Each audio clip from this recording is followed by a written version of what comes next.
আমি ছিলাম আমার বাবা মায়ের খুব আদরের মেয়ে। আমার ভাইদের ছিলাম চোখের মনি। যখন যেটা ইচ্ছা হইতো তখন সেটাই করতাম, কেউ বারণ করতো না। আমার পরিবারের সবাই আমাকে বিশ্বাস করত আমি কখনো তাদের সম্মান নষ্ট করব না। কিন্তু আমি যখন ক্লাস 9-এ পড়ি তখন আমার একটা ছেলের সঙ্গে সম্পর্ক হয়। খুব ভালোবেসে ফেলেছিলাম তাকে। তারপর তার সঙ্গে আমার দিনগুলো খুব ভালোই যাচ্ছিল। 2 বছর সম্পর্ক রাখার পর একদিন হঠাৎ করে জানতে পারি ও বিবাহিত। তখন আমার মাথার উপর যেন আকাশটা ভেঙে পড়লো। আমি বুঝতেই পারতেছিলাম না আমি কি করব। আমি সত্যি ওকে মন থেকে ভালোবেসে ফেলেছিলাম। আমার ভালোবাসায় তো কোনো খুঁত ছিল না, কেন আমাকে সে এইভাবে ঠকালো? কোনোভাবে আমার ফ্যামিলি এই সমস্ত কথা জেনে যায়। তারপর এক প্রকারের আমাকে জোর করে বিয়ে দেওয়া হয়। আমি তখন মাত্র 1 মাস হলো কলেজে ভর্তি হয়েছি। আমার সব স্বপ্নগুলো যেন এক নিমেষে ভেঙে গেল। যাই হোক, আমার স্বামী ছিল মালয়েশিয়ান প্রবাসী। ওরা ছিল 2 ভাই 1 বোন। আমার স্বামী ছিল বড়, কিন্তু তার আগে তার ছোট ভাই আর বোনের বিয়ে হয়ে যায়। আমার যখন বিয়ে হয় তখন আমার দেবর ছিল প্রবাসী, আর ওদের সমস্ত খরচ খরচা আমার স্বামী চালাতো।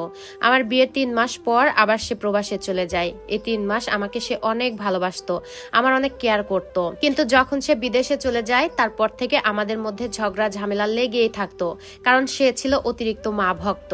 আর মা ভক্ত ছেলেদের সঙ্গে কিছুতেই পারা যায় না। তার মা যা বলতো সে সেগুলাই মেনে চলতো, সেগুলাই বিশ্বাস করত। আর আমি যেগুলা বলতাম সেগুলা একটু সে বিশ্বাস করতো না।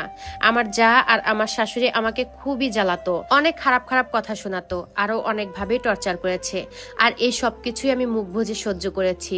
আর আমার স্বামীর কাছে যদি এগুলা বলতে যেতাম তাহলে সে উল্টো আমাকে এক গাদা কথা শুনিয়ে দিত, আর বলতো ওর কাছে যেন ওর মায়ের নামে কোনো কিছু না বলে। আমিও সবকিছু মেনে নিলাম।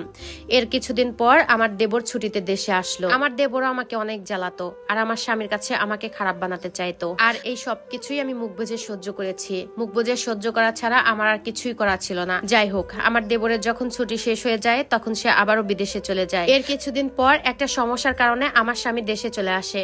তখন সবাই আমাকে বলল একটা বাচ্চা নিয়ে নাও, দেখবা সবকিছু ঠিক হয়ে যাবে। এরপর আমি কনসেপ্ট করি। তখন আমার স্বামীর সাথে আমার অনেক ঝামেলা হয়। আমি তখন রাগ করে আমার বাবার বাড়িতে চলে আসি। যখন আমার স্বামী জানতে পারলো আমি কনসেপ্ট করেছি তখন আমার স্বামী আমাদের বাড়িতে এসে ওদের বাড়িতে আমাকে নিয়ে গেল। আমিও চুপচাপ তার সঙ্গে চলে গেলাম, একটা কথা বললাম না। ভেবেছিলাম এখন মনে হয় সবকিছু ঠিক হয়ে যাবে। এর কিছুদিন পর আমার একটা ফুটফুটে ছেলে সন্তান হলো। আর এদিকে আমার স্বামীর সবকিছু ঠিক হয়ে যাওয়ার কারণে সে আবারও বিদেশে যাওয়ার জন্য রেডি হলো। আমার ছেলের যখন 20 দিন বয়স তখন আমি জানতে পারি আমার স্বামীর অন্য একটা মেয়ের সঙ্গে সম্পর্ক আছে। আর এই কথাগুলো শোনার পর আমার পায়ের নিচ থেকে যেন মাটি সরে গেল। আমি কি করব আমি বুঝতে পারতেছিলাম না। আর এই বিষয় নিয়ে আমার স্বামীর সঙ্গে অনেক ঝামেলা হয়। আমার এক পর্যায়ে আমাকে ডিভোর্স দিতে চাই। আমি তখন কি করব, কোথায় যাব কিছুই ভেবে পাচ্ছি না। এইটুকু একটা বাচ্চা, 20 দিনের বাচ্চা, তাকে নিয়ে আমি কোথায় যাব? আমি আমার ছেলের কথা চিন্তা করে সবকিছু মিটিয়ে নিলাম।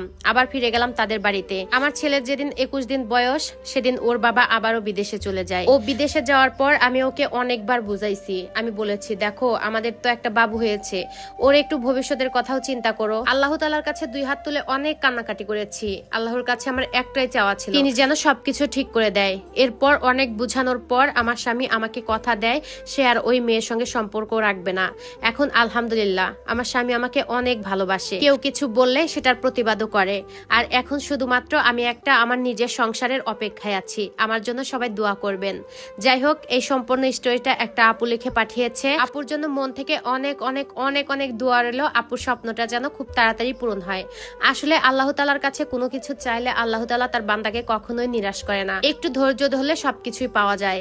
যাই হোক, আজকের ভিডিওটা এই পর্যন্তই। আর ভিডিওটা যদি ভালো লেগে থাকে তাহলে অবশ্যই ভিডিওটা শেয়ার করবেন।